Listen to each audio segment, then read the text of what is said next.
এই গল্পটি একটি পুরনো জমিদার বাড়িকে ঘিরে। নাম রায়মঞ্জিল। বাড়িটি লতাপাতা ও শ্যাওলার আবরণে ঢাকা, যেন প্রকৃতি একে গ্রাস করে নিতে চাইছে। বিশাল প্রবেশদ্বার পেরিয়ে ঢুকলে যে কারোরই গা ছমছম করবে। বর্তমান বাড়ির উত্তরাধিকারী অনিক একজন সফটওয়্যার ইঞ্জিনিয়ার। সে শহরের কংক্রিটের ভিড় আর যান্ত্রিক জীবন থেকে কয়েকদিনের জন্য মুক্তি পেতে এই পৈতৃক বাড়িতে এসেছে। তার উদ্দেশ্য একান্ত কিছু কাজ করা এবং এই নির্জনতার স্বাদ নেওয়া। হলরুমটি রায়মঞ্জিলের কেন্দ্রবিন্দু। এই হলরুমে রাখা আছে সেই কুখ্যাত জিনিসটি, একটি মানুষের সমান বড় বেলজিয়াম আয়না। আয়নাটির কাঠের ফ্রেমটি কাচলে হয়ে গেছে এবং ওপরে জালের মতো সূক্ষ্ম ফাটল। কথিত আছে জমিদারের পতনের আগে শেষ রায়কর্তা এই আয়নাটি পূর্ব ইউরোপের এক রহস্যময় জায়গা থেকে এনেছিল। প্রথম দুরাত অনেকের ভালোই কাটলো।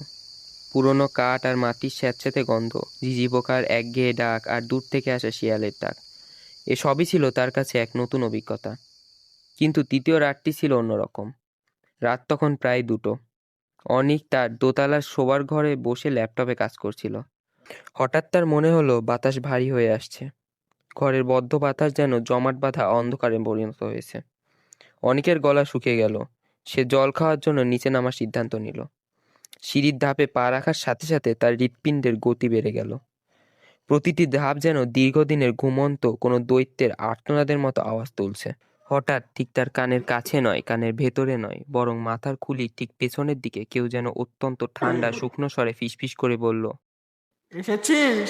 তোকে খুব খুব দরকার ছিল। অনেক বিদ্যুৎ পৃষ্ঠের মতো ঝট করে পেছনে তাকালো। কেউ নেই, শুধু বিশাল বাড়ির অন্ধকার, শ্বাসরুদ্ধকর ছায়া। বাইরের চাঁদের আলোয় পুরনো ফার্নিচারের ছায়াগুলো এমনভাবে পড়েছে যেন একটি ভৌতিক অবয়ব তাকে দেখছে। অনেক দ্রুত হেঁটে হলরুমের দিকে এগিয়ে গেল। অনেক হলরুমে ঢুকলো। পূর্ণিমার আলোয় সরাসরি বিশাল জানালা দিয়ে এসে পড়েছে সেই বেলজিয়াম আয়নাটির ওপর। আয়নাটি অন্ধকারেও একটি অস্বাভাবিক দ্যুতি ছড়াচ্ছে, যেন এর ভেতরে কাঁচ হাজারো চোখের মতো চকচক করছে। অনেক গ্লাস হাতে নিয়ে জল খাচ্ছিল। তার হাত কাঁপছিল। জলের সামান্য অংশ ছলকে পড়ল তার শার্টের ওপর। সে নিজেকে শান্ত করার জন্য আয়নাটির দিকে তাকালো। প্রথমটায় সে তার নিজের প্রতিবিম্ব দেখতে পেল। একটু বিস্তব্ধ, চোখে ঘুম নেই, কিন্তু অস্বাভাবিক। তারপর সে ভালো করে তাকালো, আর তখনই তার মেরুদণ্ড বেয়ে এক হিমশীতল স্রোত নেমে গেল।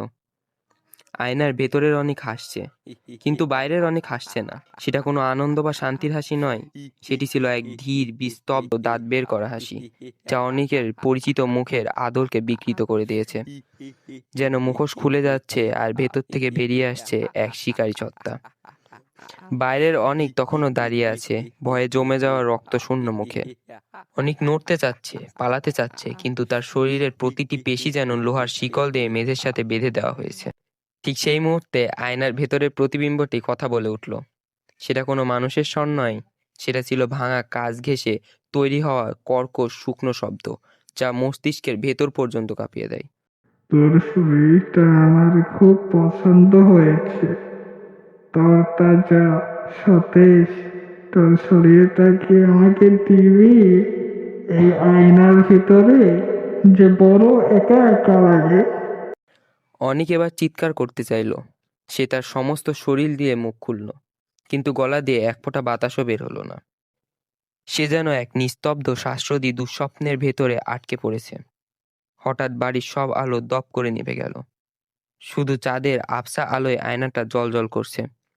ঘোর অন্ধকারের মধ্যে অনেক অনুভব করলো তার কানের কাছে করে ঠান্ডা নিঃশ্বাস পড়ছে। সেই নিঃশ্বাসে সেই পচা উগ্র মিষ্টি গন্ধ।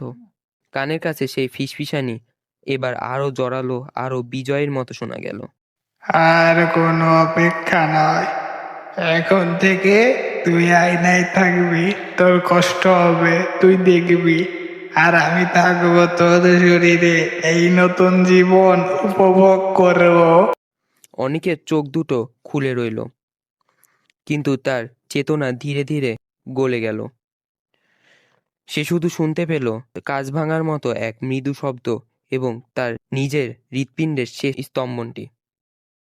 পরদিন সকালে গ্রামের কেয়ারটেকার রতন মিয়া যথারীতি রায়মঞ্জিলের খোঁজ নিতে এলো। সে দেখল সদর দরজা অল্প খোলা। রতন ভাবল দাদাবাবু হয়তো ভোরের আলোয় হাঁটতে বেরিয়েছেন। সে ভেতরে ঢুকে দেখল অনিক হলরুমের সেই বিশাল আয়নাটির সামনে দাঁড়িয়ে আছে, তার মুখ আয়নার দিকে ফেরানো। রতন হাসি মুখে বলল, দাদাবাবু, এত সকালে এখানে? কাল রাতে ভালো ঘুম হয়েছিল? অনিক পেছনে ফেলল। তার তাকানোটা ছিল খুব অদ্ভুত। চোখের মণিগুলো যেন স্থির দৃষ্টিতে কোনো মানবিক আবেগ নেই, কেবল এক অন্ধকার প্রাচীন অদূত্ত। তার মুখায়ও অনিকের, কিন্তু তাতে যেন কিছু একটা নেই, প্রাণ নাকি আত্মা। সে বলল, খুব ভালো, অনেক বছর পর এত ভালো ঘুম হলো। এখন আমার কিছু কাজ আছে রতন, অনেক কাজ বাকি। রতন লক্ষ্য করল না, সে কেবল হাসি বিনিময় করে রান্নাঘরের দিকে গেল। কিন্তু যদি সে একবার হলরুমের সেই বেলজিয়াম আয়নাটার দিকে তাকাতো, তাহলে সে দেখতে পেত আয়নায় অনেকের কোনো প্রতিবিম্ব নেই। আয়নাটা একেবারে ফাঁকা, কালো কাচের মতো নিষ্প্রাণ।